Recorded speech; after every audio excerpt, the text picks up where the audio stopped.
So hello friends, welcome back to in this video. So आज के इस video में हम जनरल हिंदी के क्वेश्चन देखेंगे। जनरल हिंदी नहीं फ्रेंड्स, हिंदी ग्रामर के क्वेश्चन देखेंगे, ठीक है। एंड ये सभी के सभी क्वेश्चन मोस्ट इंपॉर्टेंट है। 25 क्वेश्चन है आपके एग्जाम में। यहाँ से क्वेश्चन पूछे जा सकते हैं फ्रेंड्स। 100% मैं गारंटी नहीं ले सकता, बट यहाँ से क्वेश्चन पूछे जा सकते हैं। सभी के सभी क्वेश्चन मोस्ट इंपॉर्टेंट है। उपसर्ग, प्रत्यय एंड संज्ञा, इससे हम आज क्वेश्चन देखेंगे, ठीक है। 3 टॉपिक है, 3 से 4 टॉपिक, तो इससे हम आज क्वेश्चन देखने वाले हैं। एंड सभी के सभी क्वेश्चन इंपॉर्टेंट है, किसी न किसी एग्जाम में आए ही हैं, ठीक है।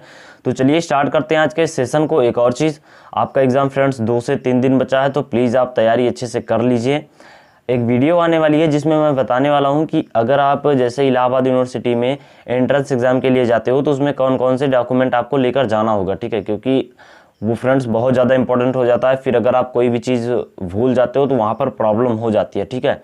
तो मैं बता दूंगा कि क्या क्या चीज़ें आपको लेकर जानी है ताकि आपको कोई भी प्रॉब्लम ना हो। तो प्लीज़ चैनल को सब्सक्राइब करके रखिए।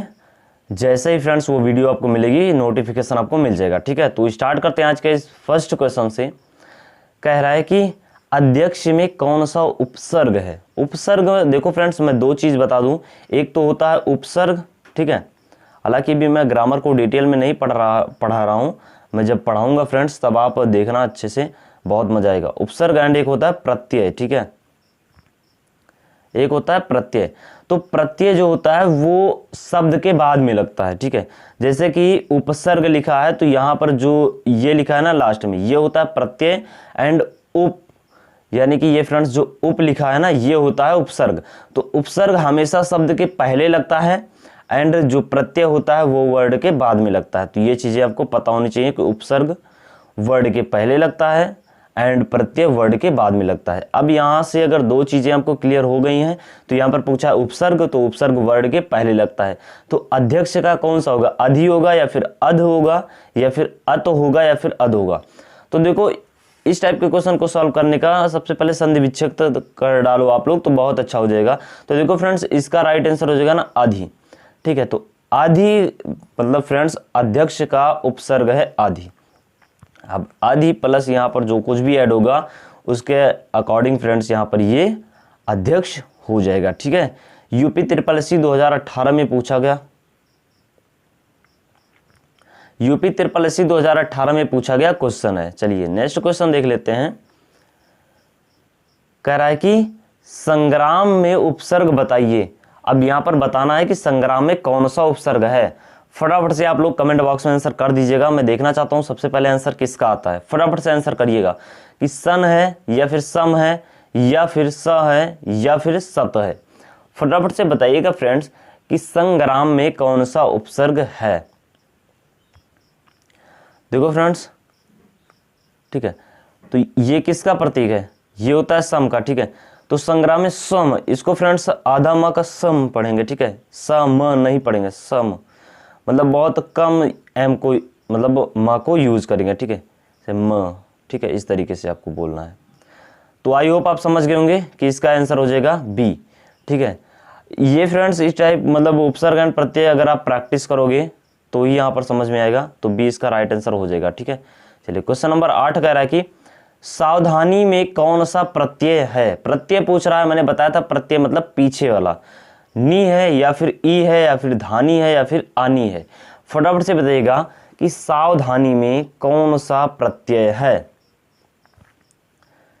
देखो फ्रेंड्स यहाँ पर प्रत्यय जो होता है वो स्वर और व्यंजन दोनों भी हो सकता है, ठीक है।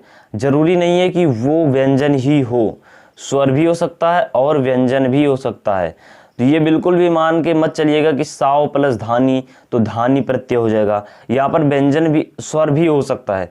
तो देखो फ्रेंड्स सावधान प्लस ई कर दो तो फ्रेंड्स सावधानी हो जाएगा ना। तो यहाँ पर बड़ी ई इसका राइट आंसर हो जाएगा, ठीक है। नी तो नहीं होगा क्योंकि सावधा, सावधा ऐसे बिल्कुल भी नहीं होगा। आनी नहीं होगा, नी धानी नहीं भी होगा। तो इसका राइट आंसर हो जाएगा ई, ठीक है, क्योंकि लास्ट में ना में ई जोड़ रहा है। तो जो लास्ट में जोड़ता है फ्रेंड्स वही मतलब माना जाता है एंड, लेकिन वो कोई ना कोई मीनिंग क्रिएट करे। तो उत्तर सी इसका राइट आंसर हो जाएगा, ठीक है। चलिए नेक्स्ट क्वेश्चन है, कह रहा है कि जिंदगी में कौन सा प्रत्यय है। प्रत्यय पूछ रहा है, नहीं कि लास्ट वाला वर्ड पूछ रहा है। ये फ्रेंड्स यूपी SSC 2018 में पूछा गया क्वेश्चन है, यानी कि लेखपाल वालों के लिए तो मोस्ट इंपॉर्टेंट है एंड यूनिवर्सिटी में अगर आप हिंदी लिए हो या फिर एंट्रेंस एग्जाम की प्रिपरेशन कर रहे हो तो उसमें भी लगभग 25 क्वेश्चंस आते हैं, तो उसमें भी ये पूछे जा सकते हैं। ठीक है, तो बताइएगा कि जिंदगी में कौन सी है, मतलब दगी है, गी है, या फिर ई है, या फिर ई है। ये फ्रेंड्स या वाली ई है। तो देखो फ्रेंड्स, अगर हम बात करें जिंदगी में, तो जिंदगी में दगी है। ठीक है, यहाँ पर ई नहीं होगा, क्योंकि फ्रेंड्स जिंदग ये कोई मीनिंग नहीं बनाएगा अगर हम जिंदग लिखेंगे एंड ई लास्ट में आएगा, तो ये कोई मीनिंग नहीं बनाएगा, ये भी नहीं। तो जिंद, ये भी कोई मीनिंग नहीं बनाएगा। तो यहाँ पर फ्रेंड्स जिन प्लस दगी, तो यहाँ पर फ्रेंड्स ये कुछ इस तरीके से हो जाएगा, जिन प्लस दगी। ठीक है, तो इसको जब ऐड करोगे तो जिंदगी हो जाएगा कुछ इस तरीके से। ठीक है, हालांकि जब हम संधि विच्छेद या पढ़ेंगे, सबसे पहले तो हम संधि विच्छेद ही पढ़ेंगे। ठीक है, उसके बाद ये सब कितने मतलब उपसर्ग प्रत्यय एंड सारा कुछ समझ में आएगा। ठीक है, तो अभी नहीं, मैं फ्रेंड्स स्टार्ट करूँगा ग्रामर के क्लासेस यूपी टेट के नाम से या फिर यूपी बीएड एंट्रेंस एग्जाम के नाम से। ठीक है, तो वहाँ पर आप लोग पढ़ लेना। हमें अपशब्द नहीं बोलना चाहिए, व्याकरण की दृष्टि से रेखांकित कीजिए। विशेषण है, संज्ञा है, उपसर्ग है या फिर अव्यय है, तो ये है उपसर्ग। ठीक है, हमें अपशब्द नहीं बोलना चाहिए, ये उपसर्ग है, आपको पता होना चाहिए। कुछ स्पेसिफिकली होते हैं फ्रेंड्स, तो उनको तो याद ही करना होता है, तो सी इसका राइट आंसर हो जाएगा। एक और चीज़, अगर आपको इसकी पीडीएफ चाहिए तो please Telegram channel improve study math 2 को ज्वाइन कर लीजिए, वहाँ पर पीडीएफ मिल जाएगा विथ आंसर। ठीक है, आप यहाँ पर देख रहे होंगे कि आपको उत्तर भी साथ ही साथ दिखाई दे रहा है, उत्तर सी सही है। ठीक है, तो इसी तरीके से फ्रेंड्स आपको अब आंसर भी मिलेंगे क्वेश्चन के साथ साथ। चलिए, क्वेश्चन नंबर 11 कह रहा है कि आगमन में उपसर्ग है अ या फिर छोटा या फिर आग या फिर मन। तो देखो फ्रेंड्स, आगमन, यहाँ पर जाहिर सी बात है बहुत ही ज़्यादा सिंपल क्वेश्चन है, बड़ा आ इसका राइट आंसर हो जाएगा। ठीक है, यहाँ पर तो फ्रेंड्स ये क्वेश्चन पूछने ही लायक नहीं है, यूपी SSC वीडियो 2018 में पूछा गया क्वेश्चन है, सेकेंड शिफ्ट का। चलिए, नेक्स्ट क्वेश्चन कह रहा है कि रसोईया में प्रत्यय है, यहाँ पर फ्रेंड्स प्रत्यय पूछ रहा है, या है या फिर इया है या फिर आ है या फिर रस है। तो फटाफट से बताइएगा कि रसोईया में कौन सा प्रत्यय है। तो रसोईया में फ्रेंड्स इया प्रत्यय है। देखो फ्रेंड्स, ये सब इया या फिर कैसे आते हैं, जब आप संधि विच्छेद करोगे एंड फ्रेंड्स वर्डों को या फिर तोड़ोगे तब आपको वहाँ पर पता चल जाएगा। ठीक है, क्योंकि अगर बात करें इसमें कितने शब्द या फिर कुछ तो अक्षर हैं, तो इसमें फ्रेंड्स 4 अक्षर आप बोल सकते हो या फिर हाँ 4 ही अक्षर बोल सकते हो। लेकिन जब आप फ्रेंड्स इसमें वर्ण तोड़ोगे ना तो ये बहुत ज़्यादा होंगे, लगभग 8 वर्ण हो जाएंगे, क्योंकि वर्ण में फ्रेंड्स जो जैसे र है तो रा में आ जाता है। ठीक है, तो र प्लस आ। ठीक है, तो कुछ इस तरीके से वर्ण बनते हैं। वर्ण जो होता है वो भाषा की सबसे छोटी इकाई होता है, तो 20 का राइट आंसर हो जाएगा।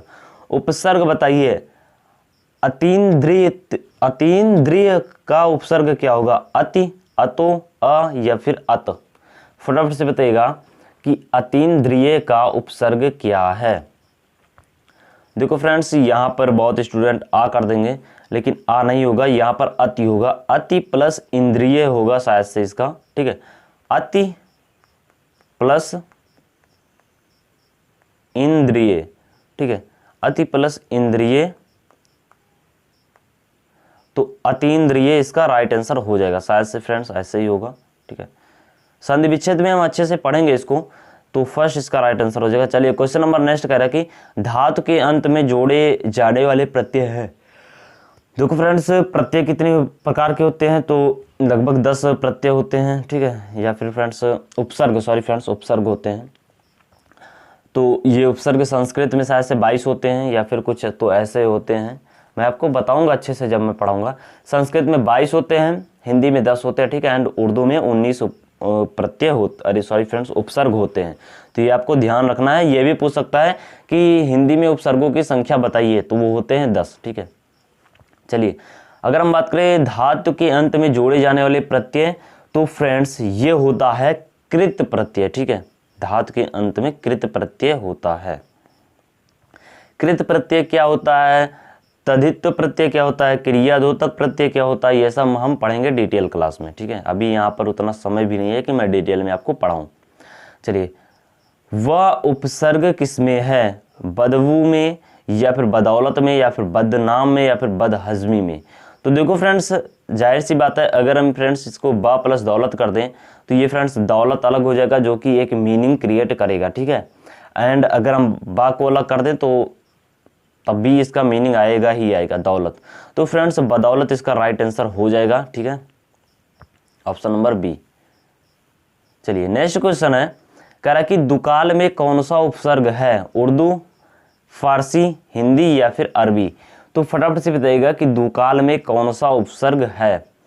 देखो फ्रेंड्स, अभी मैंने बताया कि उर्दू भी आता है, फारसी भी, अरबी भी एंड हिंदी में तो 10 उपसर्ग है ही।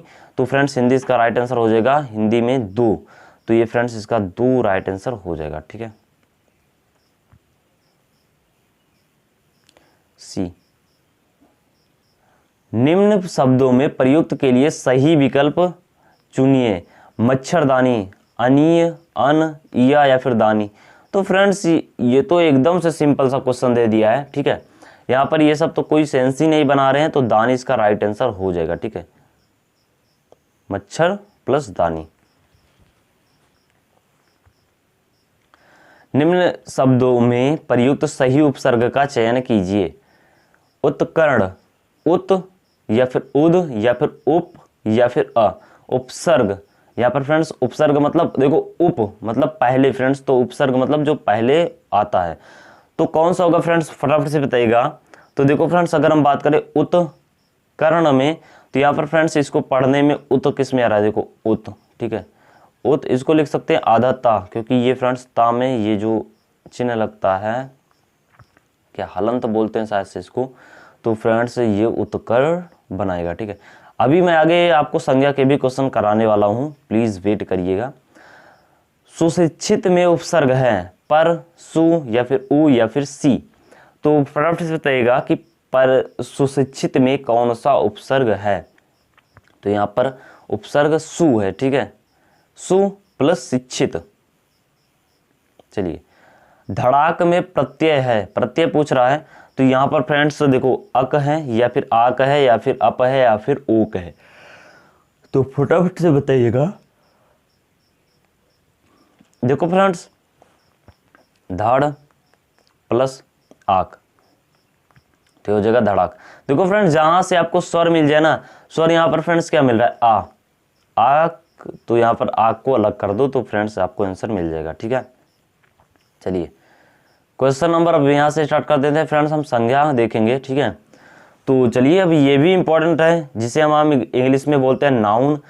तो निम्नलिखित में से कौन सा समूहवाचक संज्ञा नहीं है, बताना है कि समूहवाचक संज्ञा कौन सी नहीं है, सभा, कक्षा या फिर भीड़ या फिर दौड़। तो फटाफट से बताइएगा कि समूहवाचक संज्ञा किस मतलब इसमें से कौन सा नहीं है। तो देखो फ्रेंड्स, दौड़ इसमें से समूहवाचक संज्ञा नहीं है, क्योंकि सभा फ्रेंड्स इसमें बहुत आदमी आते हैं, या फिर कोई भी किसी भी चीज़ की सभा हो सकती है, तब भी उसमें फ्रेंड्स बहुत आदमी आते हैं, तो वो भी एक समूह बन जाता है। कक्षा में भी समूह बन जाते हैं, 50 + 60 मतलब 50 से 60 स्टूडेंट होते हैं, तो वो भी एक समूह होता है। भीड़ भी समूह होता है, लेकिन दौड़ को समूह नहीं बोल सकते, क्योंकि उसमें एक आदमी आगे भागता है, एक पीछे भागता है, तो वो समूह नहीं होता है, ठीक है। चलिए, पूछा गया है यूपी त्रिपल 2018 में। चलिए, निम्नलिखित में से कौन सा शब्द द्रव्यवाचक संज्ञा है, खटाई, मिठाई, दूध या फिर ठंड। फटाफट से बताइएगा कि द्रव्यवाचक संज्ञा है। यहाँ पर ऐसा नहीं पूछ रहा कि नहीं है, पूछ रहा है कौन सा द्रव्यवाचक संज्ञा है। ये भी नहीं होगा, क्योंकि ये फ्रेंड्स द्रव्य नहीं होता। मिठाई भी द्रव्य नहीं होती। ठंड, यहाँ पर ये फ्रेंड्स ठंड भी द्रव्य नहीं होती। हालांकि अगर ऐसे पूछता ठंडा जल, तब ये द्रव्य होता। तो दूध आपको पता होगा कि ये द्रव्यवाचक, द्रव्य मतलब होता है यानी लिक्विड फॉर्म में, तो दूध जो होता है वो लिक्विड फॉर्म होता है उसका, ठीक है। तो सी राइट आंसर हो जाएगा। निम्नलिखित विशेषणों में से संज्ञा को पहचानिए, आसमानी, नियमित, पाश्चात्य या फिर अनुशासन। तो फटाफट से बताइएगा कि विशेषणों में संज्ञा को पहचानिए, तो संज्ञा कौन सा है, फटाफट से बताना है। तो देखो फ्रेंड्स, यहाँ पर अनुशासन जो है ना वो संज्ञा है, विशेषणों में संज्ञा है, ठीक है। डी इसका राइट आंसर हो जाएगा। क्वेश्चन नंबर 4, निम्न में से संज्ञा शब्द है हरा, पतला, सभा या फिर गहरा। तो फटाफट से बताइएगा कि कौन सा शब्द संज्ञा है। तो देखो फ्रेंड्स, अगर हम बात करें इसमें से फ्रेंड्स संज्ञा की, तो वो है सभा, ठीक है। गहरा नहीं होगा, डीप, पतला, थिन एंड हरा, ग्रीन। सभा को आप क्या बोलोगे यार इंग्लिश में। गाय कौन सी संज्ञा है, व्यक्तिवाचक, जातिवाचक, भाववाचक या फिर द्रव्यवाचक। तो देखो फ्रेंड्स, भाव या फीलिंग से रिलेटेड है तो ये बिल्कुल भी नहीं होगा, द्रव्यवाचक भी नहीं होगा, व्यक्तिवाचक भी नहीं होगा, जातिवाचक संज्ञा है, ठीक है, क्योंकि गाय एक जाति है, यानी कि जानवरों की एक जाति है गाय, ठीक है। तो आई होप आप समझ पा रहे होंगे, बी इसका राइट आंसर हो जाएगा। निम्नलिखित में से कौन सी भाववाचक संज्ञा है, दिल्ली, लड़का, मोहन, बीमारी। तो जाहिर सी बात है फ्रेंड्स कि दिल्ली तो भाववाचक नहीं, संज्ञा भाववाचक संज्ञा तो बिल्कुल भी नहीं है, क्योंकि यहाँ पर नाम दिया है, ठीक है। एंड मोहन भी नहीं होगा क्योंकि यहाँ पे नाम दिया है, एंड लड़का भी नहीं होगा क्योंकि यहाँ पर फ्रेंड्स अगर लड़का बात करें तो ये फ्रेंड्स भाववाचक नहीं होगा। इसके पहले क्या था, हाँ जातिवाचक बोल सकते हैं क्योंकि लड़का एक जाति है, ठीक है, ह्यूमन का। तो यहाँ पर ये हो सकता है। तो बचा कौन सा ऑप्शन, जो ऑप्शन बच गया है वही इसका राइट आंसर हो जाएगा, बीमारी, ठीक है। तो बीमारी भाववाचक संज्ञा है, ठीक है। अभी अगर बीमारी में पूछ लेता या फिर बुखार कौन सी संज्ञा है, तो वो जातिवाचक संज्ञा है, ठीक है। तो ये आपको पता होना चाहिए कि बीमारी तो भाववाचक है, लेकिन जो बुखार है वो भाववाचक नहीं है, क्योंकि वो बीमारी की टाइप है, तो इसलिए वो जातिवाचक संज्ञा हो जाएगी। क्रियार्थक संज्ञा सदा किस रूप में रहती है, बहुवचन पुल्लिंग या फिर एकवचन पुल्लिंग या फिर एकवचन स्त्रीलिंग या फिर बहुवचन स्त्रीलिंग। क्रियार्थक संज्ञा, अच्छा अगर आप हिंदी के स्टूडेंट हो तो बताना कि क्रियार्थक संज्ञा क्या होती हैं, नीचे लिख सकते हो। तो एक वचन पुल्लिंग, ठीक है। अच्छा ये पिछले वीडियो में मैंने भी कहा था, इस वीडियो में भी मैं बताने वाला हूँ। देखो फ्रेंड्स, अगर आप में से किसी का भी एग्ज़ाम होता, मतलब आप में से अगर एग्ज़ाम होता है किसी का ऑफलाइन, तो प्लीज़ आप उस क्वेश्चन को स्कैन करके मेरे पास सेंड कर देना ताकि मैं उसको सॉल्व करा सकूं, ठीक है। तो जैसे ही आप सेंड करोगे तो मैं उसका सॉल्व कराने का प्रयास करता हूं, ठीक है। एंड आंसर आपको पीडीएफ के साथ साथ टेलीग्राम पर भी मिल जाएगा, ठीक है। तो प्लीज़ जैसे आप लोगों का एग्ज़ाम खत्म हो, क्वेश्चन को स्कैन करके सेंड कर दीजिएगा मेरे ईमेल आईडी पर। आपको ईमेल आईडी मिल जाएगा हमारे चैनल के अबाउट सेक्शन में, ठीक है। तो प्लीज़ ईमेल आईडी को ऐड कर लीजिए, एंड जैसे ही आप लोगों का एग्ज़ाम होता है आप मुझे क्वेश्चन सेंड कर दीजिएगा, ठीक है ना। चलिए, बाप का संबंधवाचक संज्ञा रूप होगा, बापा, बापती, बपौता या फिर बतौनी। तो यहाँ पर फ्रेंड्स संबंधवाचक पूछ रहा है, रिलेशन अगर हमको बनाना है बाप का तो कौन सा होगा, तो ये होगा बपौती, ठीक है। आप बहुत सुने होंगे, गांव मतलब ग्रामीण एरिया में ज़्यादा यूज किया जाता है बपौती शब्द, ठीक है। तो बाप का संबंध अगर बनाना है तो बपौती हो जाएगा। पशु चर रहे हैं, रेखांकित पद है, पशु व्यक्तिवाचक संज्ञा है, जातिवाचक संज्ञा है, भाववाचक संज्ञा है या फिर आगे क्या बच गया है, द्रव्यवाचक संज्ञा है। देखो फ्रेंड्स, मैंने बताया है कि पशु चर रहे हैं, तो यहाँ पर फ्रेंड्स ये व्यक्तिवाचक संज्ञा बिल्कुल भी नहीं होगा। भाव कहाँ से होगा फ्रेंड्स, द्रव्य पानी थोड़ी ना है पशु, तो द्रव्यवाचक भी नहीं होगा। भाव यहाँ पर फीलिंग कोई थोड़ी ना दे रहे हैं, तो ये भाववाचक भी नहीं होगा। तो जातिवाचक संज्ञा होगा पशु, ठीक है, जातिवाचक संज्ञा होगा। चलिए नेक्स्ट क्वेश्चन है, कह रहा है कि राज्यपाल में कौन सी संज्ञा है, राज्यपाल व्यक्तिवाचक, जातिवाचक, भाववाचक या फिर समूहवाचक। तो देखो फ्रेंड्स, यहाँ पर एक शब्द यूज कर दिया गया है राज्य, तो फ्रेंड्स यहाँ पर ये जाति हो जाएगा, यानी कि ये फ्रेंड्स एक स्टेट, यानी कि एक स्टेट बोल सकते हो आप, तो ठीक है, ये यानी कि शासन करने की एक इकाई है राज्यपाल, तो ये फ्रेंड्स जाति है, ठीक है, किसकी, शासन की। तो राज्यपाल यानी कि पद की आप बोल सकते हो, तो जातिवाचक संज्ञा हो जाएगा। व्यक्तिवाचक नहीं होगा, भाववाचक भी नहीं होगा, समूहवाचक तो बिल्कुल भी नहीं होगा, भाववाचक भी नहीं होगा। भाववाचक तो एकदम सिंपल सा है फ्रेंड्स, वहाँ पर आपको पता चल जाएगा, आपके फीलिंग से रिलेटेड होगा, तो ये तो बिल्कुल भी नहीं होगा। समूहवाचक भी नहीं होगा। आपको कन्फ्यूजन व्यक्तिवाचक एंड जातिवाचक में हो सकती है, तो अगर आप प्रैक्टिस करोगे तो वहाँ पर ये चीज़ें भी क्लियर हो जाएंगी, ठीक है। तो आज के वीडियो में हमने लगभग 25 क्वेश्चन देखे हैं जनरल हिंदी मतलब हिंदी ग्रामर के। एंड ये सभी के सभी क्वेश्चन मोस्ट इंपॉर्टेंट है, चाहे आप फ्रेंड्स किसी भी यूनिवर्सिटी की तैयारी कर रहे हो, या फिर आप यूपी SSC की तैयारी कर रहे हो, या फिर आप टेट की तैयारी कर रहे हो, सुपर टेट की तैयारी कर रहे हो, या फिर CTET की तैयारी कर रहे हो, या फिर बीएड एंट्रेंस एग्जाम की। तो बस फिलहाल वीडियो में इतना ही। अगर आपको इसकी PDF चाहिए तो please Telegram channel improve study math 2 join कर लीजिए, वहाँ पर PDF विथ आंसर मिल जाएगी आपको, एंड साथ ही साथ वीडियो की लिंक भी मिल जाएगी। ठीक है, तो आप लोग अच्छे से पढ़िएगा, एंड अभी जो वीडियो आने वाली है वो जरूर देख लीजिएगा। तो बस फिलहाल वीडियो में इतना ही, मिलते हैं नेक्स्ट वीडियो में, तब तक के लिए बाय बाय, टेक केयर, जय हिंद, पढ़ते रहिएगा।